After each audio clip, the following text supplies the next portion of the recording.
Hello, and welcome to our student panel discussion on Myanmar, formerly known as Burma. On February 1st, 2021, military leaders ousted the democratically elected leader Aung San Suu Kyi and detained key government officials. The military cited voting irregularities in the November 2020 election as their reason for taking control and implementing a state of emergency. Protests have occurred across the country since the coup, and tensions have escalated after the death of 2 protesters. Countries, including the United States, are increasingly playing a role as they look to impose sanctions on the military leadership. Today, I'm joined by 2 students from Lewisville ISD, Song and Bawi.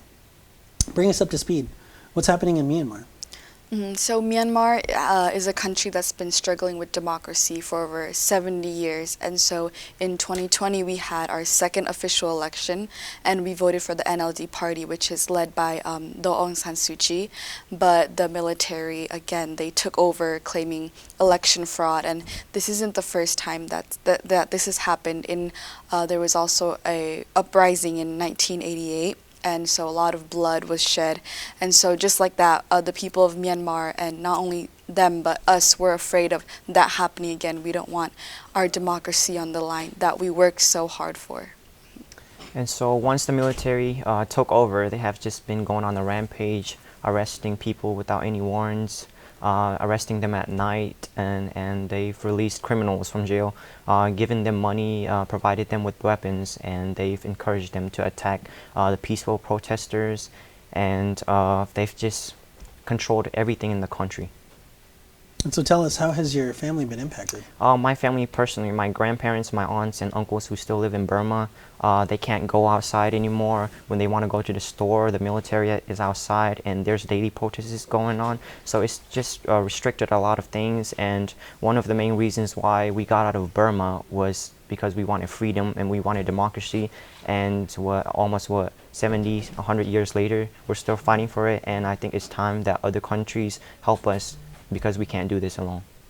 And not only the people in Burma, but everyone that kind of has the Myanmar origin is affected. I know my dad, when I talk to my dad about it, when he sees what's happening in Myanmar on TV and through his phone, his heart aches for the people, because he went through the same things as they did when he was fighting for democracy back in Burma as well. And he went through so much oppression, and right now I think it's really restricted for everyone. We can't contact our relatives as much as we want, and there's like time periods where we can, and they've been blocking like what people post in Myanmar, like about what's happening. So I think really everyone is affected, and for me as well, hearing the stories from my parents as well, it gives me like a strong feeling that I want to fight for Myanmar's democracy as well, and that it just doesn't affect the people, older generations and our parents' generations, but it also falls upon us, and it's our generation's turn to fight for democracy and bring justice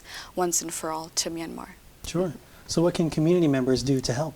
Yeah, so right now the Myanmar military is trying to cover up everything that they've been doing. So the main thing, or the biggest thing, would be just to spread awareness of what's really happening in Myanmar, all of the oppression from the military and everything that's really been occurring, trying to post it on social medias and spreading it and sharing it with community members. I think that's the biggest thing right now. And more than ever, we're calling on our representatives and senators to co-sponsor the Senate Resolution 35 and House Resolution 134.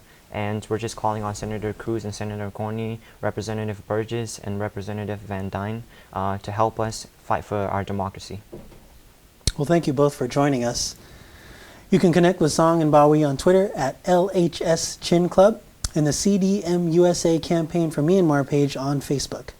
Visit usa.gov to find your elected officials. Thank you for watching.